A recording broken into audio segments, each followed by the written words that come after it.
Hey, what's up, y'all? It's Dee, about to react to this video by Jamari. It's titled, Ellen just tried to come back and she totally failed. Damn.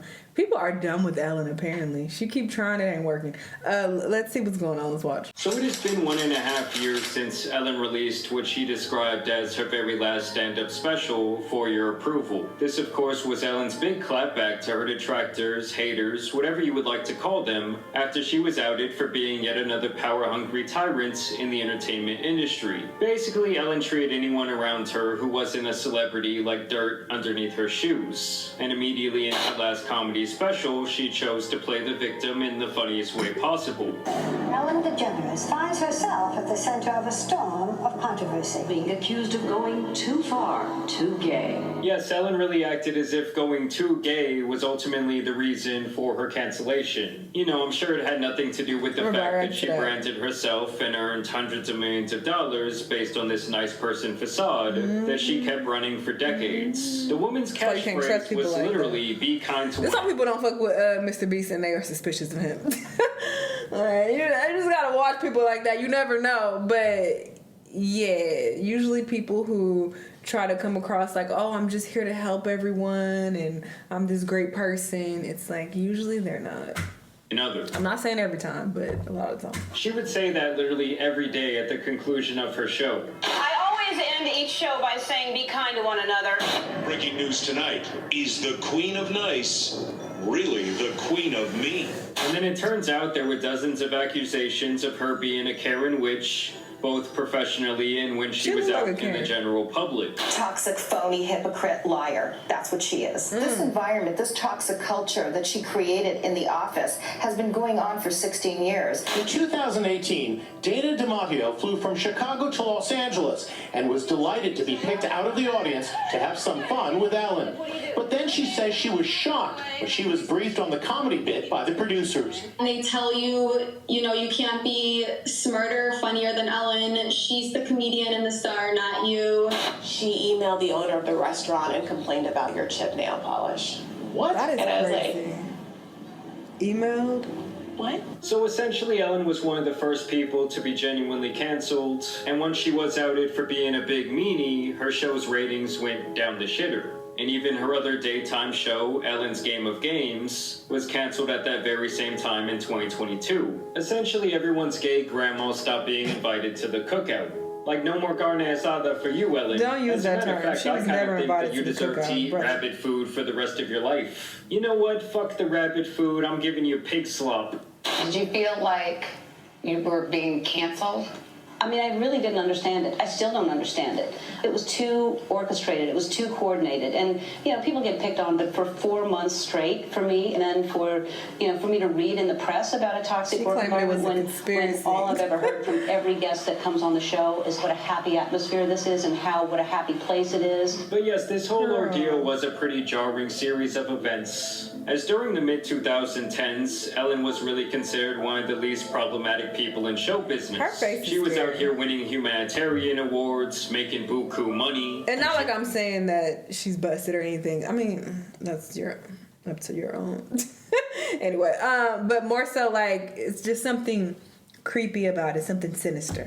It was essentially the fun grandma of daytime television, dancing around in Target. Mainly because it's like she's trying to look too happy and nice to where it looks so forced that it looks kind of scary. That's what I mean. Playing with kids. But then one by one, people came forward, the walls came down, and her entire world kind of collapsed. Oh, yeah, I got kicked out of show business. Yeah, because I'm mean. No mean people in show business. As really did the facade of the entire entertainment industry in general. I mean, now especially with all the Epstein stuff, Hollywood as well as many of the elites of the world are really more under fire than ever before, as it's like this huge spotlight has now been shined on some of the biggest public figures on the planet. But we will get back to that idea in regards to Ellen here in a minute. Either way, it was so funny to me how disgraceful it was for her to use her final breath to try and save face this way, acting as though she was being unfairly kicked out of the entertainment industry for being too blunt, pulling both the gay and the woman card. For those of you keeping score, this is the second time I've been kicked out of show business. Can't be gay and be in show business. Mean, old, and gay, the triple crown. I have OCD and ADD. I'm honest, I'm generous, I'm sensitive and thoughtful. but I'm tough and I'm impatient and I'm demanding, I'm direct. I'm a strong woman. The essence of the special really was totally a lie. Overall, the entire special was a steaming pile of dog crap, and it did not make the splash that Grandma thought that it would, as she really came off as entitled, arrogant, deeply out of touch, and completely unapologetic. And both critics and fans alike were left disappointed. And then to make matters even worse, it's really no secret that she had this very public relationship with Diddy for years, who has congruently lost public favor at a rapid pace due to being exposed for his not-so-private life. And his expose coincidentally actually happened right around the time that Ellen's special came out. You know, they really killed those two birds with one stone. So tell me about your birthday party. Am I invited? Yes. Why don't you have one here on the West Coast? Because I work all the time. Okay, well, maybe I have one at your house. Where's that? And then, you know, we have the top 2 floors of the hotel. Mm-hmm. And then it will carry on there. Yeah. Mm-hmm. I mean, the after party. Mm-hmm. No, I know about them. Thanks to my friend Diddy, you are always the life of the party. Apparently, I have a history of not knowing which parties I've been invited to, Diddy. Happy birthday, P. Diddy, Puff Daddy, Sean Combs, or as I like to call him, Cuddle McSnugglestuff. No, you don't need to know why. This group of kids had a dream to dance with Diddy. Today, that dream came true. Are you gonna be early for my party? Yes, I am. No. No. You know I have to arrive fashionably late. All right. Not too late, though. Not too late? Not too late, please. What time would you like me there? I'll tell you later. Okay. But not too late. Because, you know, once you get there, the party really starts. Yeah. You know what I'm saying? And I really do think that it's no coincidence that she was so close to Diddy for all of these years, who ended up being an absolute freaked out psychopath who would do absolutely anything to gain power and influence. Like, the guy was doing really bad shit for decades. And to me, anyone who had a seemingly close relationship to him, like Ellen did for all these years, while she was also so deeply ingrained in Hollywood in general, had to know that some suspect shit was going on in the background. She kept hinting at it in those clips. Because you have to understand that these things were allegedly talked about in entertainment circles for decades. But still, Ellen platformed him almost every single year of her show. She paraded him around kids, and even described him as her favorite guest of all time. Look, all I'm saying is you don't earn a nickname like Cuddle McSnugglestuff by merely having a working relationship with someone. And when Ellen was questioned about her connection to Diddy when the files kind of started to come out, she had absolutely nothing to say. Ellen, were you surprised by the allegations about P. Diddy? Did that surprise you about P. Diddy? Ellen, can He's been on your show many times. Quick. Have you been to his parties?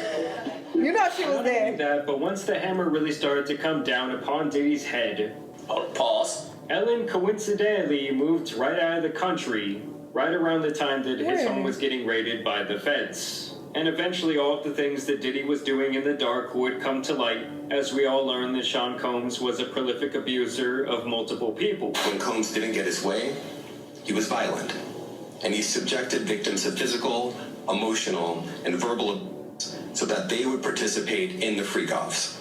So in November of 2024, when she and her wife moved to Southwest England, many people saw this as her attempting to distance herself from the downfall of her good friend. In other words, the spot got too hot and Ellen had to bounce. Although she herself claimed that she left because Trump would be taking office, and she simply could not live in a country being governed by his regime.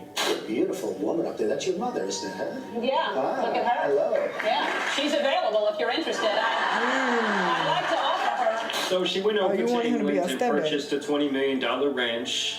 And then a couple of months after that, another $30 million mansion. She spoke about this publicly during a private event held at a theater over there. We got here to England the day before the election, and we woke up to lots of texts from our friends and crying emojis. We were like, we're staying here. We're not going back. We're not leaving. So we bought a house that we thought was going to be a part-time house. Then we decided we needed a different house, and now we're selling that house. And strangely enough, after only living in England for 1 calendar year, the couple has reportedly moved back to America. And the whole thing seemed extremely suspicious and performative to me. For one, because of everything happening with Cuddle McSnugglestuff, and for two, because Ellen is a massive hypocrite. She said... Yeah, if you claim that you was leaving because of Trump, then why would you come back? Only a year after being gone?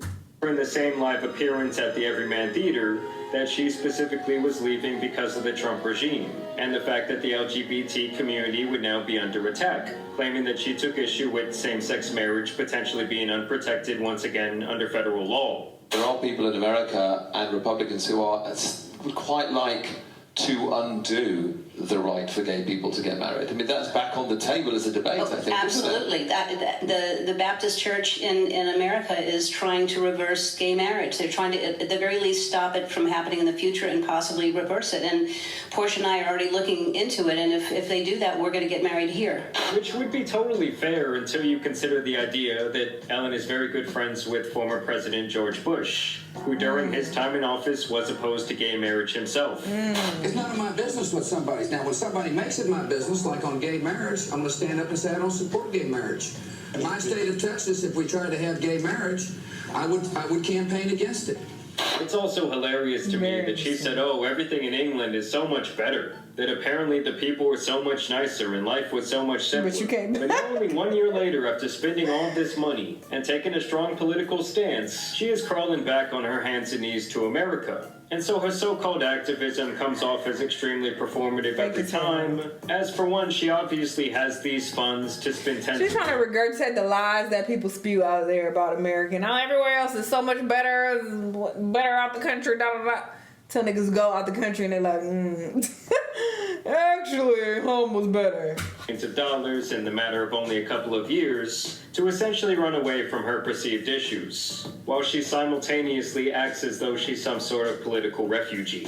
And secondly, I really do think that she moved across the pond simply to flip these mansions. Like I said, she lived in the first one for only 1 month, while also simultaneously hiring and managing a 70-person project to renovate the home in 10 weeks, before listing it for $10 million more than she had paid. While all along, Ellen had the goal to act like she was living that farmer life, when she was clearly not cut out for this shit at all. Hello, sheep. You're not supposed to be in here. Oh, she fake as hell. Sheep will be fun.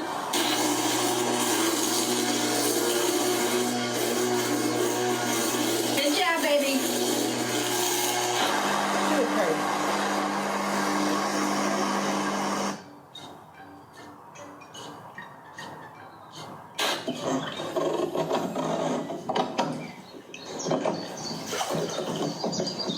You can do it, baby. We're going in a circle. Much admiration for rowers.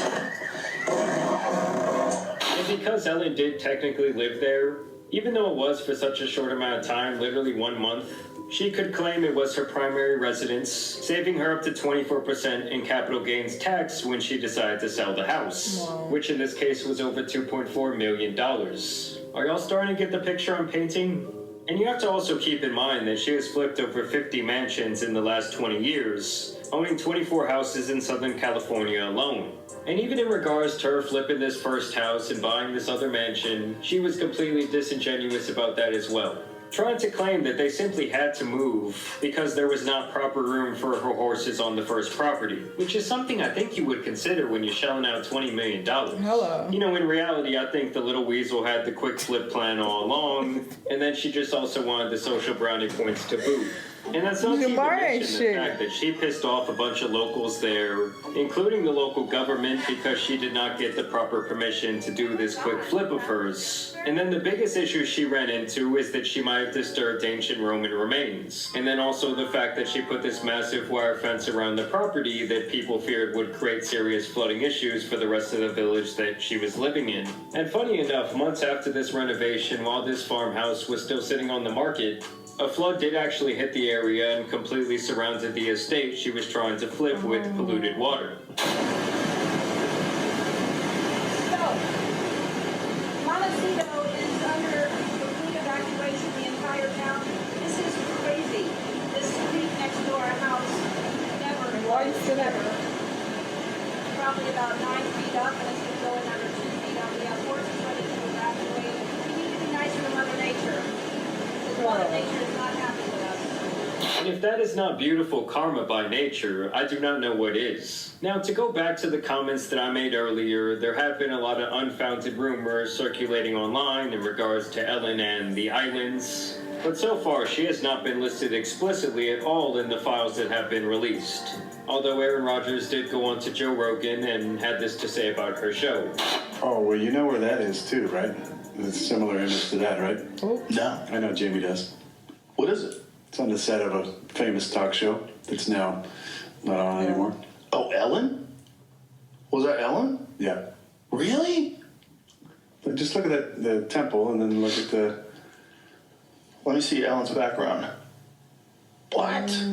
Oh, similar. That looks like a building, though. It just goes to show that when someone muddies their reputation the way she did, I feel like all kinds of allegations will gain traction. I do want to point out here that Ellen has never faced any sort of criminal charges in relation to the likes of Diddy or Epstein for that matter. But to me, she really does seem like the type of person to look the other way to continue to gain power and relevance, as there were many such cases of her allegedly doing this with her very own show in regards to the higher-ups seemingly doing whatever they wanted to the peasants who worked for them. I don't know, it's just crazy how quickly Ellen really fell out of public favor. You know, everyone really turned on her after seeing through this 3-decade facade. Like, if you go look at the comments on any of her public posts on literally any platform, there's some really dark shit going on there. But either way, I want to know what you... Oh yeah, she's done. They do not fuck with her, and that's very interesting because people definitely put her on this pedestal, and they made it seem like she was this great person and so wholesome and so nice. And now look what happened. But yeah, where there's smoke, there's fire. I do feel like she is a sketchy person for sure. But we will see if people keep her canceled, because this is one of the cases where someone has been successfully canceled. People love to say that, oh, being canceled isn't real. It is in some cases. I think of her. I think of the baby. There are a couple people who have successfully been canceled. Obviously, Diddy. So it definitely happens. Interesting. Y'all let me know what y'all think, though, and I'll see y'all the next time. Bye.